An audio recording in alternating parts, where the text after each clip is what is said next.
Hello everyone, I am बेला जैन और मैं आपका हार्दिक स्वागत करती हूँ हमारे चैनल इंग्लिश वाणी पर। फ्रेंड्स, अभी कुछ दिन पहले हम पिकनिक पर गए थे। वहाँ हमने बहुत मजा किया। हमने अंताक्षरी भी खेली। आप सोचेंगे ये सब बातें मैं आपको क्यों बता रही हूँ। ये सब बातें आपको बताने का एक रीजन है, क्योंकि आज की क्लास में हम सीखेंगे इसी तरह के सेंटेंसेस को इंग्लिश में ट्रांसलेट करना, जिसमें हम बीती बातों को बताते हैं कि हमने पहले ये किया था, वो किया था। इस तरह के सेंटेंसेस को ट्रांसलेट किया जाता है पास्ट सिंपल टेंस के थ्रू। वो हम पढ़ेंगे, लेकिन उससे पहले मैंने आपको लास्ट क्लास में कुछ हिंदी में शब्द दिए थे और उन्हें इंग्लिश में क्या कहते हैं वो आपको मुझे बताना था। तो पहले हम उन शब्दों को देख लेते हैं। हमारा पहला शब्द था उतारना। उतारने के लिए इंग्लिश में शब्द यूज किया जाता है टेक ऑफ। उसके साथ एक और शब्द यूज किया जाता है उतारने के अर्थ में, वो है अनलोड। लेकिन इन दोनों में एक अंतर है। अगर वो अंतर आप जानना चाहते हैं तो मुझे कमेंट करके जरूर बताइए। हमारा नेक्स्ट वर्ड था निकालना। निकालने को इंग्लिश में कहा जाता है टेक आउट। उसके बाद मैंने आपको जो शब्द दिया था वो है तैरना। तैरने को इंग्लिश में कहा जाता है स्विम। उसके बाद मैंने लिखा था डूबना। डूबने के लिए इंग्लिश में शब्द यूज किया जाता है ड्राउन। और ड्राउन के बाद हमारा अगला शब्द है सेव। सेव मीन्स बचाना, या बचाने को इंग्लिश में कहा जाता है सेव। चलिए अब हम आते हैं टेंस पर। आज हमें पढ़ना है past simple tense. Past simple tense की पहचान क्या होती है? जब भी किसी हिंदी वाक्य के अंत में आ जाए क्रिया, और क्रिया के साथ क्या आता है आ, ई या ए। जैसे यहाँ क्रिया लिखी हुई है गए, हम पिकनिक पर गए, तो यहाँ क्या है जाना। जाना एक क्रिया है और उसके साथ शामिल कर दिया हमने ए को, तो ये होगी हमारी पहचान पास्ट सिंपल टेंस की। उसी तरह अगला शब्द है मजा किया। हमने वहां बहुत मजा किया। मजा करना क्या है? एक वर्ब है और उसके लास्ट में आ गया है आ। उसी तरह हमने वहां अंताक्षरी खेली। खेलना क्या है? वर्ब है और इसके लास्ट में हमने लगा दिया है ई। तो ये पहचान है पास्ट सिंपल टेंस की। कभी कभी इन सेंटेंसेस में इनके लास्ट में था, थी, थे भी इनके साथ शामिल होता है। उसी तरह इसकी एक और पहचान है ता, था, ती, थी, ते, थे। जैसे वह बाजार जाता था, वह यहाँ रहता था। इस तरह से भी अगर लास्ट में ता, था, ती, थी या ते, थे आ जाए तो उसकी भी पहचान होती है पास्ट सिंपल टेंस। चलिए इसकी हेल्पिंग वर्ब और मेन वर्ब देखते हैं। इसमें हेल्पिंग वर्ब यूज होती है डिड और मेन वर्ब यहाँ यूज होती है वर्ब की सेकंड फॉर्म। इस तरह के सेंटेंस को हम इंग्लिश में कैसे ट्रांसलेट कर सकते हैं? जैसे हमारा सेंटेंस है हम पिकनिक पर गए थे। यहाँ क्या होगा? सबसे पहले हमें लिखना है सब्जेक्ट हम को हमने लिख दिया वी। उसके बाद जनरली हम सेंटेंसेस में लिखते हैं हेल्पिंग वर्ब, लेकिन यहाँ ये है एक अफर्मेटिव सेंटेंस, मतलब इसमें ना तो कोई नकारात्मक बात हो रही है और ना ही इसमें प्रश्न पूछा जा रहा है। इसमें एक सिंपल सा स्टेटमेंट दिया गया है कि हम पिकनिक पर गए थे। तो पास्ट सिंपल टेंस के अफर्मेटिव सेंटेंसेस में हेल्पिंग वर्ब यूज नहीं होती है। ये बात आपको नोट कर लेनी है। तो इसके जस्ट बाद हम लगाएंगे हमारी मेन वर्ब। गए थे यानी जाना, और जाने का सेकंड फॉर्म क्या होगा? फर्स्ट फॉर्म होता है गो और सेकंड फॉर्म होता है वेंट। अब क्या है? पास्ट सिंपल टेंस है, यहाँ वर्ब की कौन सी फॉर्म यूज होती है? सेकंड, इसलिए गो की सेकंड फॉर्म हम यहाँ यूज करेंगे वेंट। उसके बाद आएगा बचा हुआ sentence we went on picnic. अब इसी तरह इसका नेगेटिव सेंटेंस कैसे बनाएंगे?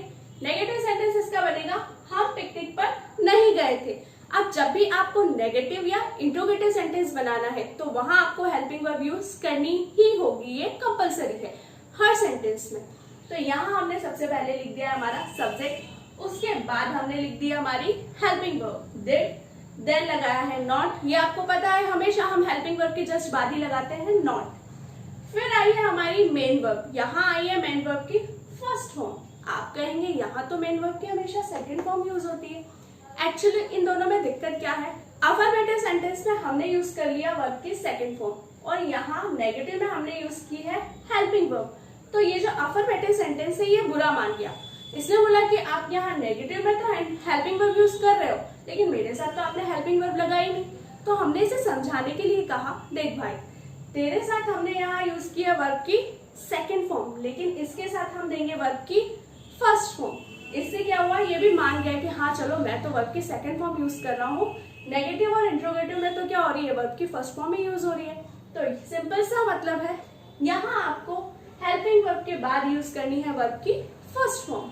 तो हमारा सेंटेंस बना we did not go on picnic. अब इसका इंट्रोगेटिव सेंटेंस कैसे बनाना है, कुछ नहीं करना है, सिर्फ हेल्पिंग वर्ब को सबसे पहले लिख देना है, उसके बाद लगाना है सब्जेक्ट, देन मेन वर्ब जो यहाँ आएगी वर्ब की फर्स्ट फॉर्म, और फिर बचा हुआ sentence. Did you go on picnic, क्या तुम पिकनिक पर गए थे। उसके बाद अगर हमें बनाना है इसका WH वर्ड वाला इंट्रोगेटिव सेंटेंस, तो वो कैसे बनेगा, तुम पिकनिक पर कहाँ गए थे, क्या इंफॉर्मेशन चाहिए, कहाँ, कहाँ क्या है हमारा WH वर्ड, तो हम क्या करेंगे सबसे पहले इसे लिख देंगे वेयर, उसके बाद हम लिखेंगे हमारी helping verb did, then subject, then main verb, और उसके बाद बचा हुआ sentence where did you go on picnic, तुम पिकनिक पर कहाँ गए थे।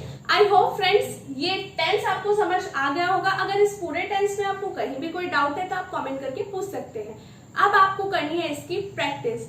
हर सेंटेंस को चेंज करना है पास्ट सिंपल टेंस में। जैसे मैं खाना खा रहा था, मैंने खाना खाया था, मैं बाजार जा रहा था, मैं बाजार गया था, वह मुझे फोन कर रहा था, उसने मुझे फोन किया था। इस तरह से हर सेंटेंस को आपको चेंज करना है और उसकी प्रैक्टिस करनी है। चलिए अब हम आते हैं हमारे वोकेबलरी सेशन पे। आज का हमारा पहला शब्द है इमिटेट। इमिटेट मतलब होता है नकल। किसी चीज की नकल जब होती है तो उसे कहा जाता है इमिटेट। आपने सुना होगा इमिटेट ज्वेलरी के बारे में। जब कोई गोल्ड में डिजाइन होता है किसी ज्वेलरी का, उसी सेम डिजाइन को आर्टिफिशियल ज्वेलरी में जब बना दिया जाता है तो उसे कहा जाता है इमिटेट ज्वेलरी। इसी तरह बड़े बड़े डिजाइनर्स की ड्रेस को जब उनकी कॉपी की जाती है तो उसे भी कहा जाता है इमिटेट। उसी तरह इमिटेट का एक और अर्थ होता है नकल करना। हमारा अगला शब्द है बैलेंस। बैलेंस का अर्थ होता है संतुलन। बैलेंस का एक और अर्थ होता है तराजू। आपने पहले देखा होगा जब भी किसी चीज का वेट किया जाता था तो वहां एक साइड रखे जाते थे वेट्स को और एक साइड रखा जाता था उस चीज को जिसका हमें वेट करना है। उस तराजू को भी इंग्लिश में कहा जाता है बैलेंस।